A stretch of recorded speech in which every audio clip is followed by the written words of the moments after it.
各位弟兄姐妹，大家平安。我们欢迎大家参加今天的共读。我们今天开始要请吴素兰执事来带领我们大家做开始的祷告。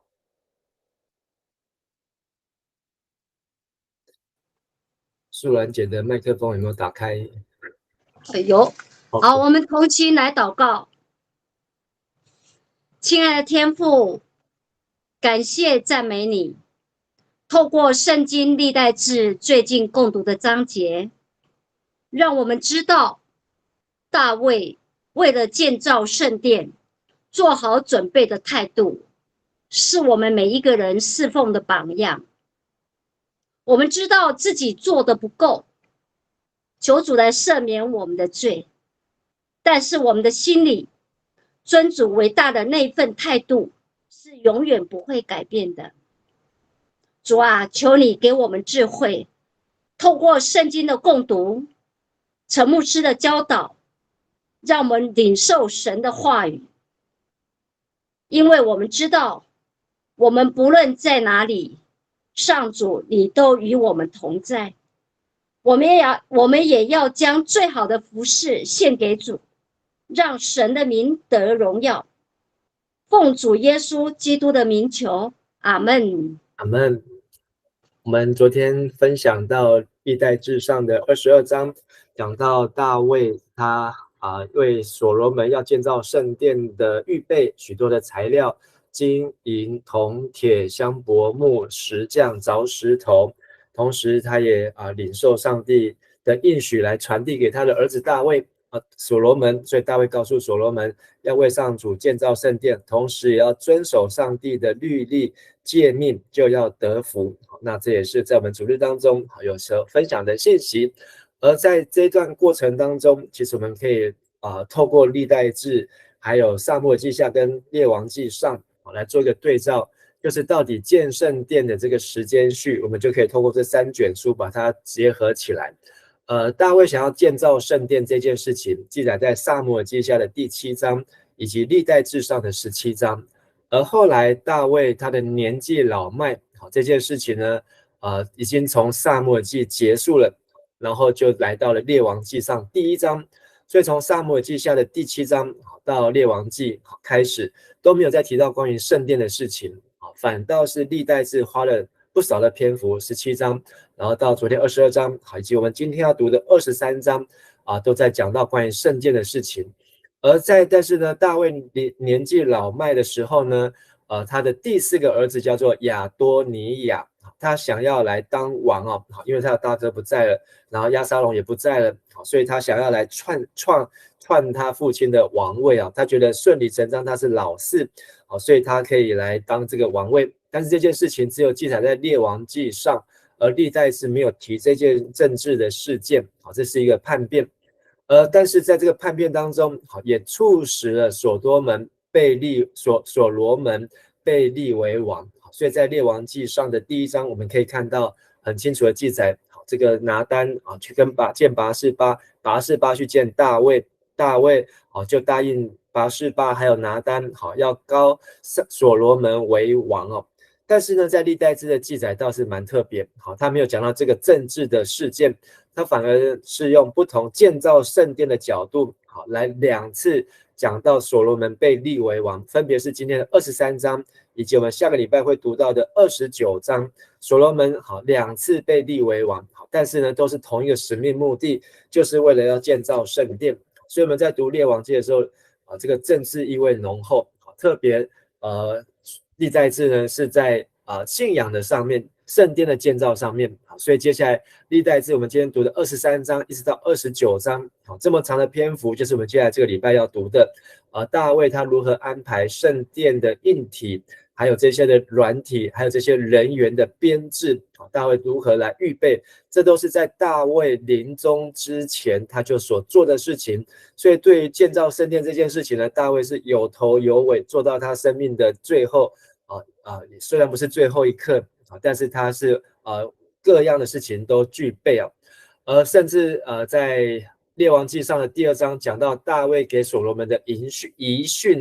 大卫告诉所罗门2件事情从列王记来看都是跟政治有关的事情。可是呢，在历代志上28章呢，大卫给所罗门的遗训呢，跟政治没有关系，是跟宗教、是跟圣殿、是跟教会有关系，是要尽心，是要遵守神的话，是要完成圣殿的建造。所以我们看到，同样的事件，大卫要临终，可是从列王记、历代志，两个角度是很不一样的。而列王记上第2章、历代志上29章记载了大卫的寿终啊，他讲到他是岁数满足，日子满足，寿终正寝，其实也没有年纪很大，不到70岁，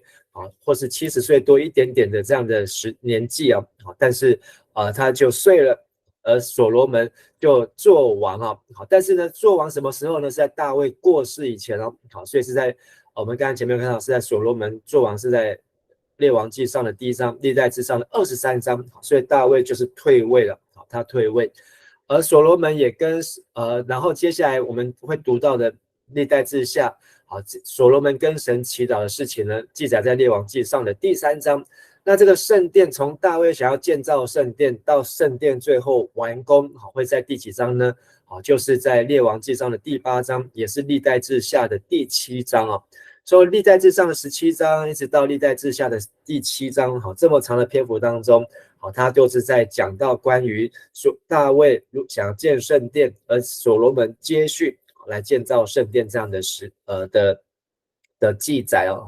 历代志显得是非常的详细，篇幅非常的详尽了。我们昨天讲到大卫预备建造圣殿，他预备材料，然后他也吩咐他的儿子所罗门，同时他也交代所有的首领要和所罗门一起同工来建造。今天我们要读的是23章，大卫他设立所罗门为王哦，所以这是我们看到在历代志第一次看到所罗门已经当王了。同时呢，这一章的内容大部分都在讲到大卫数点利未支派的人数，分别是第1节的大卫设立所罗门接续自己做王，以及第2节到24节大卫数点30岁以内30岁以上的利未人，不是以外以上的利未人来分派事工。而第25节到32节大卫重新设立利未人的职务，为要协助祭司来办理圣殿的事情。所以这是我们今天要读的。好，那么接着就来读今天的经文啊。首先我们先请素兰执事来带领我们读23章的第1节。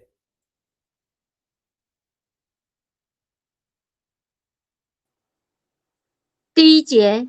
大卫年老的时候，立他的儿子所罗门做以色列的王。好，那这里是个事情呢，事件呢，刚才讲到记载在列王记上的第1章，但是历代志他一句话就结束。其实在列王记上记载所罗门做王这个事情呢，是有政治非常叛变，差一点王位就做不到王了。但是在历代志他的焦点是讲到大卫年纪老迈，然后呢年老的时候就立他的儿子做以色列的王所以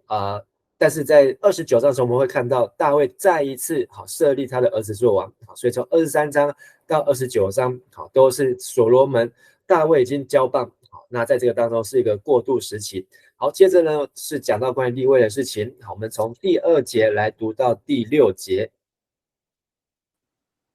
第2节，大卫王召集以色列所有的领袖、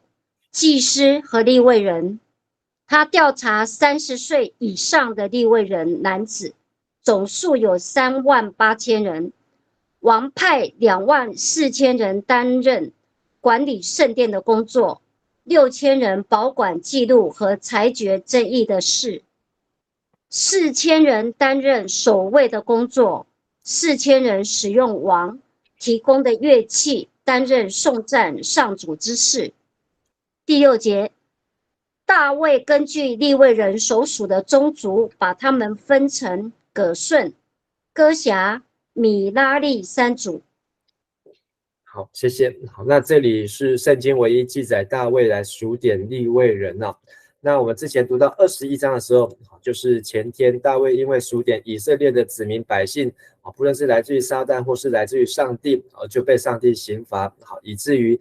上帝就差一点要毁3天的瘟疫让这个以色列的百姓死了7万人。那但是呢，这次大卫数点的不是所有的百姓，而是数点所有的领袖、祭司、利未人，而且是30岁以上的都被数点了。好，那30岁以上呢？这个利未人的条例和职责，其实要回到原条文，就是今天这段经文呢，大部分的出处会跟历代志上第6章所读到的利未人的家谱、大祭司的家谱，好是可以做对照，也是很接近。好，有一些名字都是一样的。但是关于讲到祭司的工作呢，这里讲到是30岁到50岁之间能够在圣幕里面工作的男人都记录下来，所以是民数记一开始数点支派也数点利未人，所以这是按照摩西的律法。那后来大卫的领袖算出来了，利未人男子30岁以上可以做祭司和这个利未人工作的有38000当中，王就派了24000，2/3，好来担任守卫，6000担任记录裁决。这里讲到4个工作，最多的人好就是在担任圣殿管理圣殿的工作。管理圣殿就是圣殿好各样的事情，好要24000人呢。好，所以这个圣殿好像没有那么大，但是他们就是轮班轮值，好，而且是有1票人。哇，如果我们的教会有24000人来当同工，哇，那就光每次聚会就这么多人。然后呢，6000人是做什么呢？保管记录和裁决争议的事情。其实它的意思就是做官长啊，史官，好，就是关于好各样子的史料，还有呢裁决争议啊，这个字呢在和本翻成士师啊，又是审判官。好，其实这利未人好，他们也要担任这个审判官，做士师，做协调，做仲裁的事情，这是第2份工作。再少一点的人呢，4000人来担任守卫。好，那我们的总统府好像也没有4000人来担任守卫啊，但是上帝的圣殿呢就有4000人，最后还有4000人，好做什么呢？做提供乐器，担任颂赞上主之事。所以这个组织呢，哇，光诗班、乐器、乐队，我们看见大卫迎接约柜这个阵仗，好4000人，好，所以最多的24000人是在关于圣殿，好按照轮班。而这个轮班呢，就根据利未，就是雅各的儿子利未，老3利未有3个儿子，就是革顺、哥辖、米拉利，分成3组啊。好，那这个跟我们历代志上第6章读的很接近。好，我们接着再来看，从第7节读到第11节。第7节，葛顺有2个儿子，拉旦和示美。拉旦有3个儿子，耶歇、希坦、约尔，都是拉旦后代各宗族的族长。示美有3个儿子，示罗密、哈薛、哈兰。然后到第11节。示美有4个儿子，按长幼的次序是亚哈、细拿、耶乌斯、比利亚、耶乌斯及和比利亚的后代不多，所以合在一起算一个宗族。好，谢谢。那这里是讲到利未的大儿子革顺啊。好，那我们前面有看到革顺支派在当初不是革顺家族在当初这个会幕当中，他们是抬这个关于印的东西，好，就是会幕当中好这个杆啊，好柱啊，好，然后这些印的东西。好，那这里讲到革顺的2个儿子后代，革顺呢，他是大卫算下来第24代啊。好，所以这里记载的不是大卫，亚当革顺是亚当算下来第24代，所以这里讲到的革顺的第25代还有26代，那他们都在大卫的时代呢，好被分派好来做这一些的工作。好，那接下来我们来看的是哥辖，好，是从第12节来读到20节啊，12到20。12节，哥辖有4个儿子，暗兰、以斯哈、希伯伦、乌薛。他的长子暗兰是亚伦和摩西的父亲。亚伦和他的后代被选派，永远管理圣物，负责烧香敬拜上主，侍奉他，并奉他的名祝福人民。14节，但神的人摩西的儿子们归于利未之族。15节，摩西有2个儿子，葛顺和以利以谢。葛顺子孙中的领袖是细布叶。以利以谢只有一个儿子利哈比亚，利哈比亚有许多后代。18节，哥辖的第二个儿子以斯哈有一个儿子叫示罗密，是这宗族的族长。哥辖的第三个儿子希伯伦有4个儿子：耶利亚、亚玛利亚、亚哈西、耶加面。20节，哥辖的第4个儿子耶薛有2个儿子米迦和耶西亚。好，谢谢。好，那这里是老二，但是不晓得什么原因，哥辖好，他的后代呢当中就有了祭司，好，所以从利未的第二个儿子当中，哥辖好，那他的后代又出现了祭司，那而且这祭司又是从亚伦开始来算啊，好，所以这里讲到这个摩西亚伦是兄弟啊，好，那他的父亲是暗兰。但是在亚伦这个支派之下，亚伦的家族下面才是这个做祭司的工作，所以祭司是从哥辖的孙子亚伦开始的。好，亚伦是从这个亚当算下来第26代，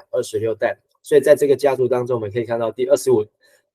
代、25代、26代到27代，好，那他们都在做利未人兼祭司的工作。好，那祭司还有这个哥辖的后代呢，好，这个除了有祭司，而且这些的利未人，其他非亚伦家族的，他们也是做扛关于耶柜、扛这个香坛，好，扛这个供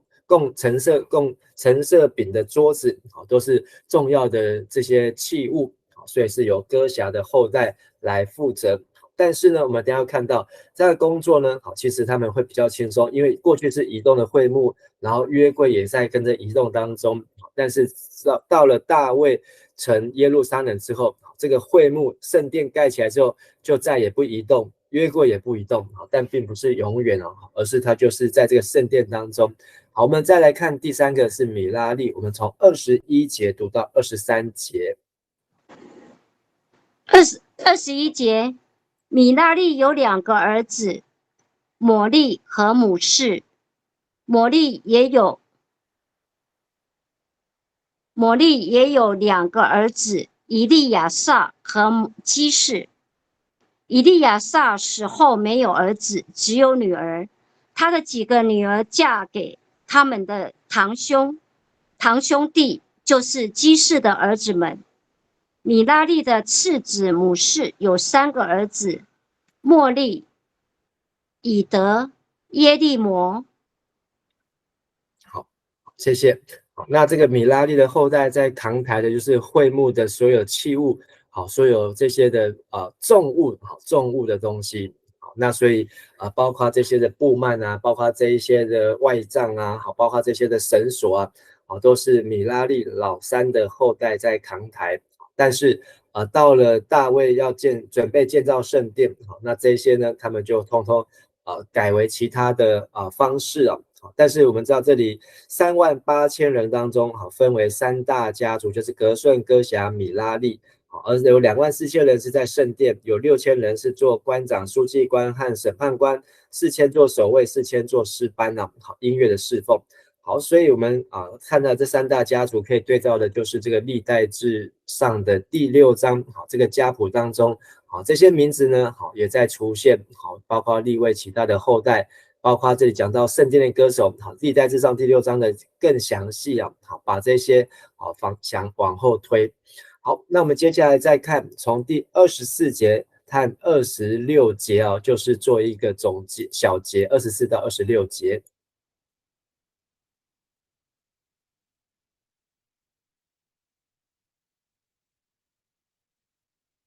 素兰姐的声音。24节 OK， 以上是利未的后代，以宗族和家族为单位，每人都按名字登记。所有20岁以上的人都参与上主圣殿的工作。大卫说：上主以色列的上帝是平安给他的子民，他自己要永远住在耶路撒冷，因此利未人不必再抬上帝的圣幕和其他礼拜用的器物。好，谢谢。那大卫说了一句很重要的话，哈，上帝不离开耶路撒冷，他为上帝建造圣殿，目的就是希望上帝永远与耶路撒冷、与以色列，就是上帝的百姓同在哦。所以利未人也不用再扛抬，好，所以从大卫开始之后，好，这个圣殿好的预备建造，好，就是要让上帝好永远都是在锡安山，在以色列，好，在耶路撒冷。但是这里出现一个，就是本来一开始前面是讲30岁以上都被数点，有38000人，但是现在呢，到了24节变成20岁以上都要参与，往下年龄往下降的10岁哦。那为什么往下降10岁呢？我们可以看到是民数记第8章的时候，前面民数记也是讲到，所有30岁到50岁当中可以在上主的圣幕工作的利未男人都要登记下来。到了民数记第8章的最后，好，上主对摩西说，每一个25岁的利未人要在圣幕里面任职，50岁退休。所以民数记一开始到民数记的中间，那这个年龄层也往下降，好，那可见上帝也是欢迎年轻人。到了大卫又从这25岁再往下降，好，降到20岁啊，20岁就在圣殿当中，在会幕当中工作。好，所以我们在今天的主日当中，也是青年服事主日，好，就是让年轻人也可以从小或是更早就来上帝的殿服事，学习敬拜上帝的事物，不论是做圣殿的事情，或是做官长、审判官、做守卫，或是做诗歌、音乐、诗班等等，好，都可以邀请年轻人一起啊。好，那我们看最后一段，就是从27节到32节。27节，根据上尉临终的指示，所有满20岁的利未人都要登记，被派担任以下列的职务：协助亚伦后代做祭司的人，主持圣殿中礼拜的事，管理圣殿的院子和房间，负责清洁圣物，负责预备献给上帝的供饼、献祭的面粉、无酵饼、烤的祭物和调和着橄榄油的面粉。他们也要称量圣殿的祭物。他们每天早晚要颂赞荣耀上主。每逢安息日、初一或其他节日献烧化祭给上主的时候，要按照指定的人数和规律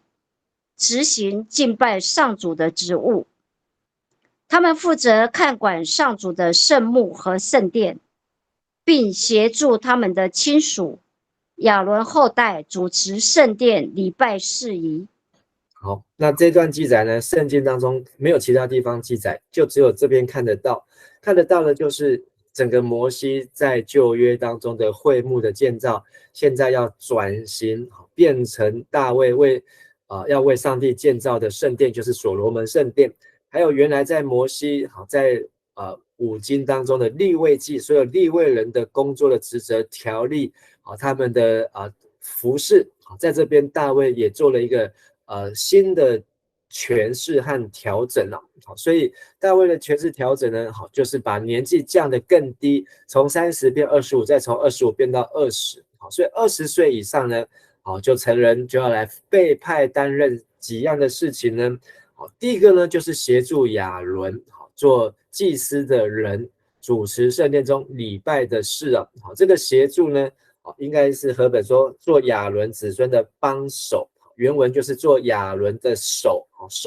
所以利未人和祭司之间是兄弟，是很亲密，而他们应该是要互相的帮助。所以利未人最主要工作就是帮助祭司，而这个圣殿当中各样的敬拜、礼拜、献祭、烧香等等，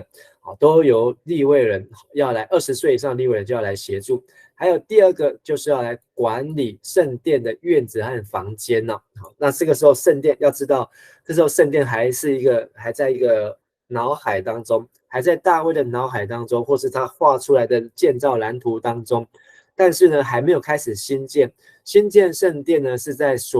大卫死后，所罗门当王，所罗门跟神祷告，而且所罗门当王当了4年之后，大卫死后4年才开始建造圣殿哦。所以现在我们看到这一切都是在大卫还活着的时候，大卫生前，他就把这样的事情都一尽的全部来准备好，所以是真的是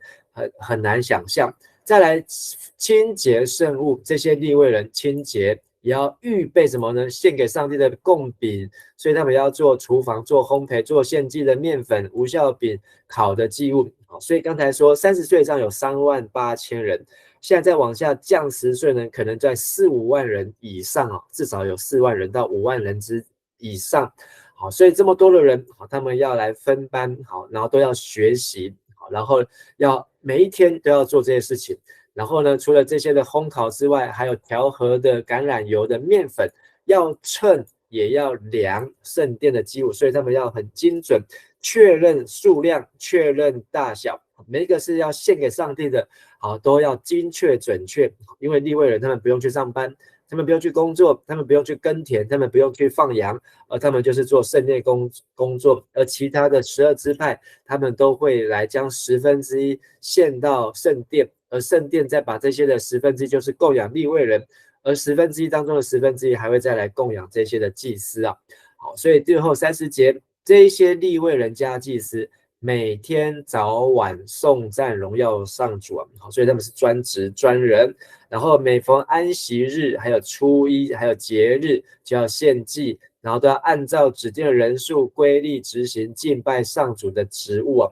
所以我们看到，这只有在这里看得到，大卫把敬拜上帝、把利未记好的事情呢，好，他有做研究，他有做了解，然后他有做新的诠释的安排，就是不是在旷野的当中，不是在基罗，不是在这个示罗，也不是在基遍，而是要到耶路撒冷的圣殿当中，要如何来进行？因为场地变大了，空间不一样了，然后本来是在帐幕当中，将来会是在圣殿当中。好，那这些利未人最后一节负责看管上主的圣幕，还有圣殿。好，所以你看到这里又出现了两个事情，就是在圣殿还没有盖好之前呢，所有利未人至少是分着2批，在这个基遍的会幕。还有在耶路撒冷的约柜，而这耶路撒冷的约柜将来要盖圣殿，好，所以他们就是分批分班，然后也要轮值，所以在这里我们也看到一个，就是说你要敬拜上帝，到底要到耶路撒冷，还是要去基遍呢？因为我们那天有看到大卫不敢去基遍哦，好，因为这个天使毁灭的事件让大卫害怕去基遍的圣幕会幕，好，但是他就一直留在耶路撒冷，至少有平安，好，但是这里好像看到上帝就是你在什么地方其实都可以敬拜上帝，并不是上帝分成2个，而是我们的上帝他是无所不在的神啊，所以不论你在基利心山或是在这个耶路撒冷，好，只要用心灵诚实的都能够敬拜上主啊。而所有的利未人4、5万人等这些20岁以上的成年，他们都要学习，而且要协助他们的弟兄亲属，就是亚伦的后代祭司来主持圣殿的礼拜、敬拜、献祭等等的事宜啊。所以今天我们看到的，这是等于是一个大卫版的利未记，从这个26节到最后32节，是一个大卫版本的利未记。所以我们利未记本来在摩西里面，旧约当中的记载，到了今天，到了大卫这个时代呢，他把它重新的安排。这些事情呢，上帝有没有生气？有没有因为大卫去改了摩西的规矩，或是把上帝的约柜分成2个地方，上帝就生气？我们没有看到上帝生气。倒是大卫去数点人数的时候，上帝生气；乌撒去扶约柜的时候，上帝生气。倒是有人轻视约柜的时候，米甲轻视约柜的时候，上帝就不开心。好，所以我们要知道大卫他如何跟上帝建立这样的关系，以至于他所做的事情都能够有上帝的同在。好，就如同拿单对他说的，因为你想做就去做，因为上帝与你同在。好，所以盼望我们透过今天的经文经节当中，我们也能够从大卫他如何预备安排，也让我们学习我们自己，还有我们的下一代，还有我们的教会的这个每一个弟兄和姐妹都能够一起来学习敬拜的事物，也能够讨上帝的喜悦。好，我们今天分享到这边，我们一起来祷告。亲爱的父神，我们向你献上感谢，让我们从今天的经文当中看见大卫的用心、大卫的预备，还有大卫他如何来运用这一些的利未人祭司来做好圣殿的敬拜和服侍的工作。相信这些都是上帝的喜悦，也合乎上帝的旨意。也求主帮助我们，让我们读了今天的经文，也知道我们要如何自己和家人、和儿女和跟弟兄姐妹在教会圣殿来服侍你，来敬拜你。同时也求你祝福我们，带领我们，让我们学习你的话语、律例和典章让我们能够成为上帝所喜悦的儿女。我们再次献上我们感谢、祷告、祈求，奉靠主耶稣基督的名，阿们。谢谢大家，祝大家平安。谢谢牧师，谢谢牧师平安。谢谢牧师，拜拜。谢谢牧师。